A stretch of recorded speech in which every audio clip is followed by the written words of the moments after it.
In this video, I'm going to react to the 10 most dangerous countries in the world for Americans or Westerners.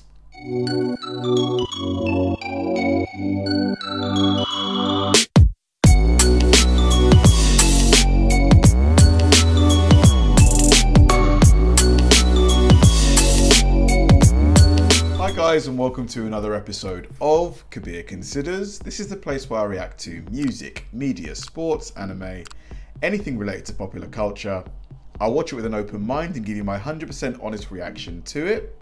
And if you could please hit that like button early, I'd really appreciate it. Now this is going to be a really interesting one because to me it would seem like, you know, if you were from America or from the West, any country that perhaps is like the UK or Canada or France, Germany, I would imagine that you'd be welcome pretty much in every country, you know, just because of, you know, we bring like from us having higher wages here, when we travel we typically have more money to spend in those economies, right? So I would have thought that, you know, Americans or Westerners bringing that money in would be a much welcome thing.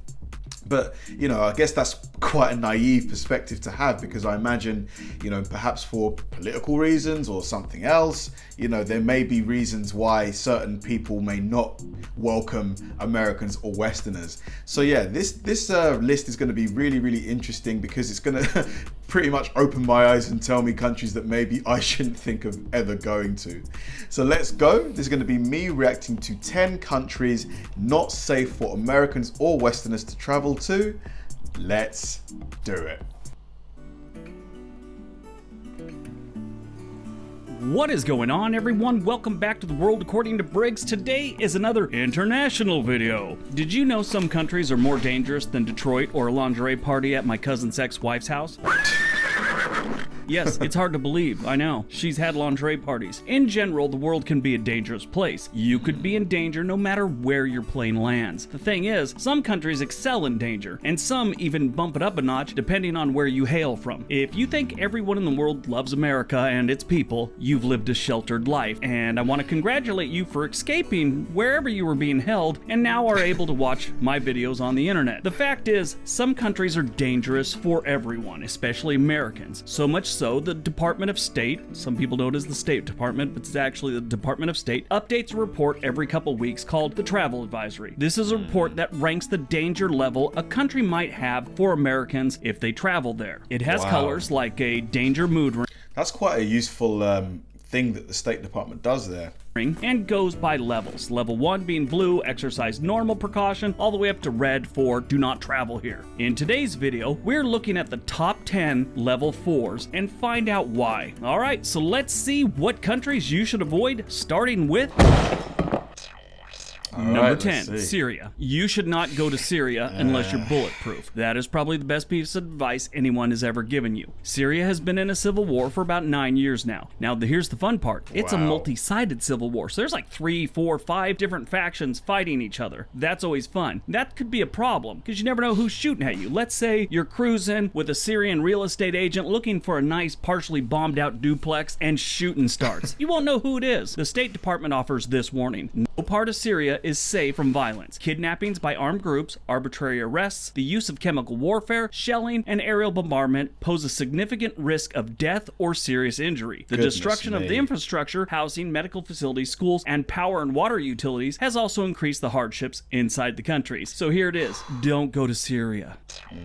Number 9, Burkina Faso. The first thing I should explain is I didn't just make that up. Burkina Faso is a real country in Africa, and it is very unfriendly towards Westerners, especially Americans. It is a West African country between Mali and Ghana with about 20 million residents. About 98% of them would be considered living in poverty. There is no reason to move here unless you're a dirt road enthusiast, because they got a lot. Should a guy... Is it okay to ride a pony? Is that a pony? That small?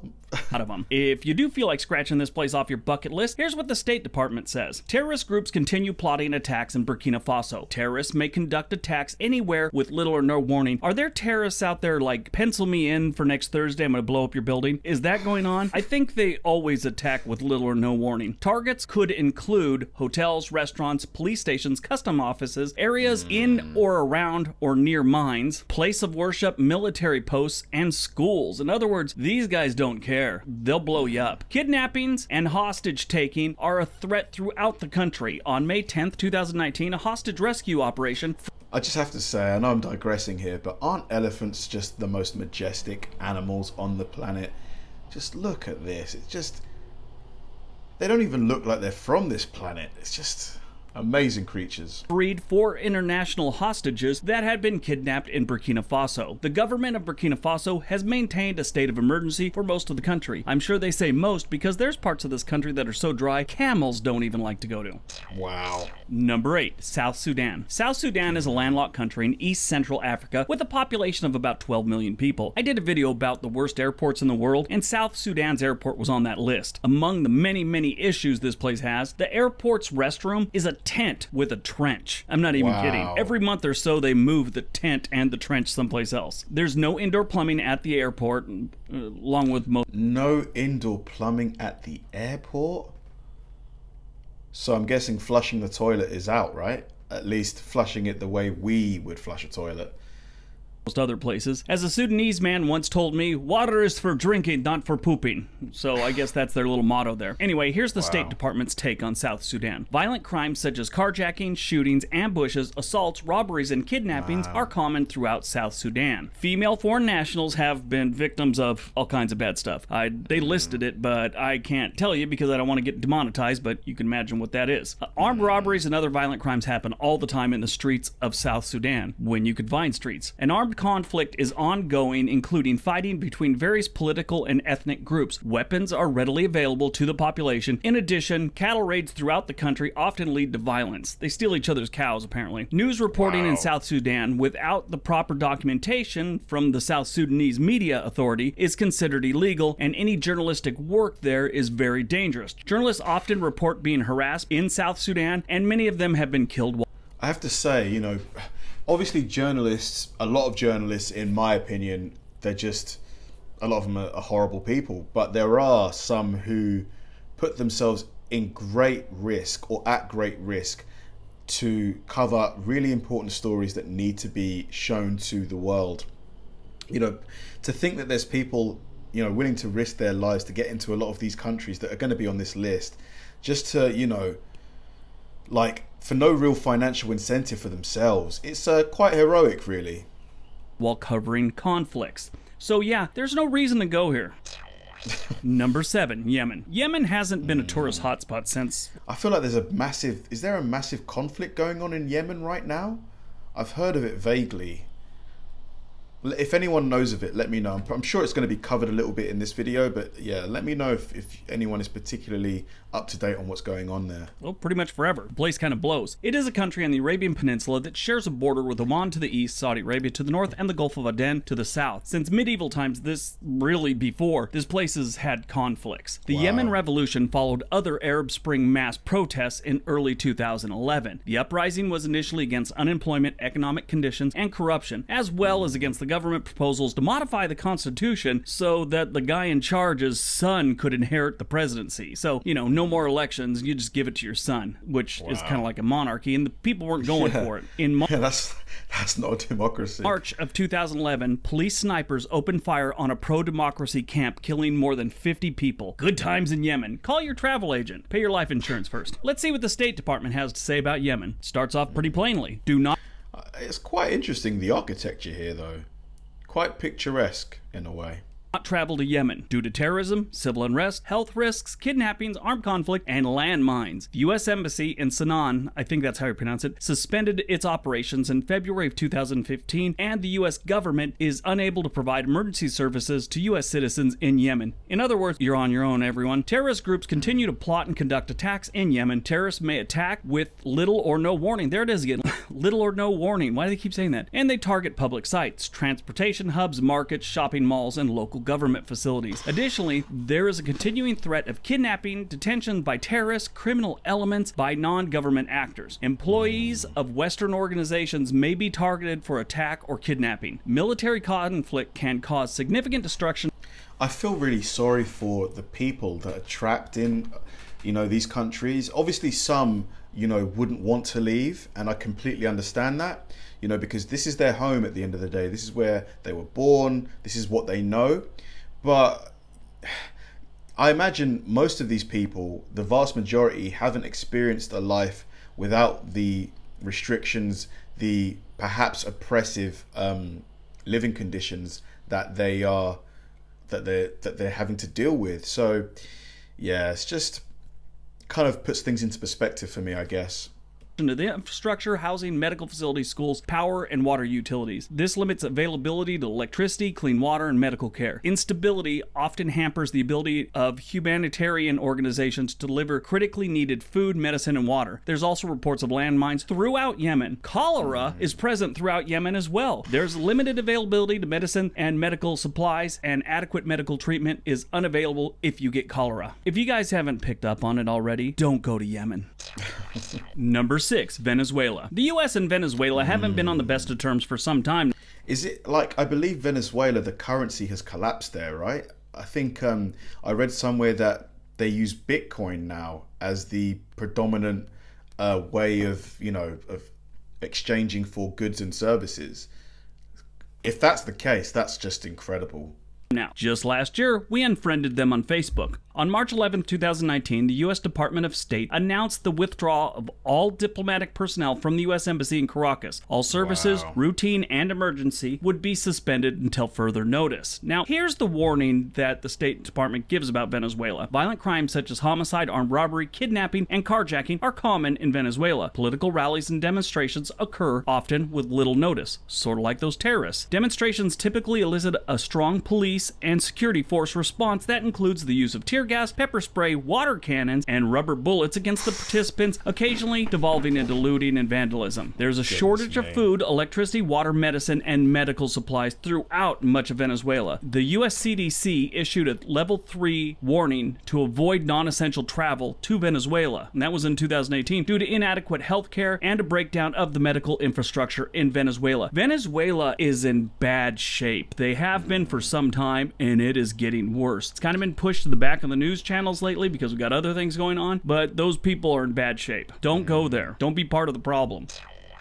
Number 5, Mali. Mali is a landlocked country in Africa that nobody knows much about. You probably know something about it, but what you know, you probably think isn't real, so you think you don't know anything about it. Have I confused you? Here you go. I'll explain. Mali is home to He's definitely confused me a little bit. the ancient city of Timbuktu. Yes, it's real. Timbuktu is like the last city before you hit the Sahara Desert and run the risk of dying of dehydration or heat stroke. So bring sunblock and some Gatorade. And also bring some of that stuff for your lips, because when you're dying of heat stroke or dehydration, your lips are all cracked. It's just worse. It's just the worst. Here's the State Department's official warning. Don't go there. Violent crimes such as kidnappings, armed robberies are common in Mali. Violent crime is more of a concern during the local holidays and seasonal events around Bamako. Thank goodness that was CGI. Bamako is the capital city. Roadblocks and random corrupt police checkpoints are commonplace throughout the country, especially at night. Terrorists and armed groups continue plotting kidnappings and attacks in Mali, like all terrorists do. They may attack with little or no warning, again, like all terrorists do, targeting nightclubs, hotels, restaurants, places of worship, anywhere Westerners are. Due to risks to civil aviation, operations within the vicinity of Mali are restricted by the Federal Aviation Administration. You can't even fly into Mali. Wow. Number 4, Iraq. So, I shouldn't have to tell anyone this, but stay out of Iraq. It was actually safer when we were blowing this country up. State Department's warning goes like this. Do not travel to Iraq due to terrorism, kidnapping, and an armed conflict. U.S. citizens in Iraq are at high risk for violence and kidnapping. Numerous terrorist and insurgent groups are active in Iraq and often attack both Iraqi security forces and civilians. Anti-U.S. militias threaten U.S. citizens and Western companies throughout Iraq. Attacks by improvised explosive devices, IEDs, occur in many of the areas in the country, including Baghdad. On December 31st, 2019, the embassy suspended public services until further notice as a result of damage done by an Iranian-backed terrorist attack on the embassy compound. It goes on. U.S. citizens should not travel through Iraq to Syria to engage in the armed conflict there. You would face extreme personal risks such as kidnapping, injury, and death, and legal risks, arrest, fines, and expulsion. The Kurdish regional government stated that it would impose prison sentence of up to 10 years on individuals who illegally cross the border. I mean, just look at the imagery. It just, I'm sure, well, I hope that, there are places that don't look quite as, dismantled. Additionally, But yeah, it just looks like a lot of wreckage around, you know. Fighting on behalf of or supporting terrorist organizations is a crime that can result in penalties, including prison time, large fines in the United States. So there's no reason to go to Iraq. Number 3, China. Okay, so everybody knows what's going on with that illness. Now, China? Really? Huh. I can't say the actual name because I'll get demonetized, and I agree with this policy because if YouTube didn't, people would be sensationalizing it and using the name and probably flood YouTube with bad information. So we'll just call it the beer illness. The State Department's official statement is beer illness. Do not travel to China due to the beer illness first being identified in China. On January 30th, the World Health Organization determined that the rapidly spreading outbreak constitutes a public health emergency of international concern. Travelers should be prepared for the possibility of travel restrictions with little or no advance warning. Most commercial air carriers have reduced or suspended routes to and from China. So if you're there, you're kind of stuck in a lot of cases. Those currently in China should attempt to depart by commercial means. We strongly urge U.S. citizens remaining in China to stay home as much as possible and limit contact with others, including large gatherings. Consider stocking up on food and other supplies to limit movement outside the home in the event that the situation deteriorates further. The ability of the U.S. Embassy and Consulate to provide assistance to U.S. nationals within China may be limited. So it's a bad situation, and it has the potential of getting worse, or it has the potential of just going away. Really don't know just yet. We'll find out, right? Number 2, Iran. If you haven't been watching the news since, I don't know, 1970, Iran hates the United States. They hate everything we do, including women driving, women wearing what they want, dating, movies, and bowling. Oddly. Wow. Really? I mean, come on. If this is the case, wow. I mean, you kind of got to try and... Well, anyway, I don't want to tell any country how they've got to, you know, do things. Enough. I know an interpreter who said that when he was a boy in the schools in Iran that they would play these videos on how evil the US was, like total propaganda stuff. He said for some reason they always showed Americans bowling, and even at a young age him and his friends always wanted to come to America just to bowl, and they could hardly wait. Anyway, tensions have always been high between the US and Iran, and when we blew up their top general a couple months back, things got worse. Here's the State Department's warning. Do not travel to Iran due to the high risk of kidnapping and arbitrary arrests and detention of U.S. citizens. Those present in Iran should exercise increased caution due to an outbreak of the beer illness. U.S. citizens visiting or residing in Iran have been kidnapped, arrested, and detained on false charges. Iranian authorities continue to unjustly detain and imprison U.S. citizens, often dual national Iranian-American citizens, including students, journalists, business travelers, and academics, on charges including espionage and posing a threat to the national security of Iran. Iranian authorities routinely delay consular access to detained U.S. citizens and consistently deny consular access to dual Iranian U.S. citizens. So yeah, it's just a mess over there. They hate us and they do everything they can to make it difficult. And, you know, I mean, right now there's all kinds of accusations that they've been helping plan all these. Hopefully there's coming a time where, you know, all countries in the world will have, you know, excellent diplomatic relationships. There will be, you know, just sharing of information, of culture, and just we look back on times like this and just, you know, laugh and think, wow, we're never going back to that. If only, eh? These different attacks on us. So yeah, stay out of Iran. And number 1, Haiti. In my life, Really? I don't remember anything good coming out of Haiti. In recent years, the Haitian government... Gosh, wow, look at this. Look at the structure. It kind of looks a bit like in Brazil when the living... What's the word? The favelas, I think? seems to have completely lost control of the entire island. Besides the people being out of control, they've had serious earthquakes and hurricanes over the years that have just destroyed the island. Now here's the State Department's thing. Do not travel to Haiti due to crime, civil unrest, and kidnappings. Violent crimes such as armed robbery and carjacking are common in Haiti. Kidnapping is widespread. Kidnappers may use sophisticated planning or take advantage of unplanned opportunities. Victims include U.S. citizens. Demonstrations, tire burning, and roadblocks are frequent and unpredictable and can turn violent. Local police may lack the resources to respond effectively to serious criminal incidents. Emergency response, including ambulance service, is limited or non-existent. Travelers are sometimes followed and violently attacked and robbed shortly after leaving the international airport. The U.S. Embassy requires its personnel to use official transportation to and from the airport. Robbers and carjackers have attacked private vehicles stuck in heavy traffic congestion and often target lone drivers, often women driving alone. Scary stuff. Alright, so that's my video of places you don't need. Goodness me, a lot of the countries on that list just sound like pretty terrifying places to live, for me personally anyway.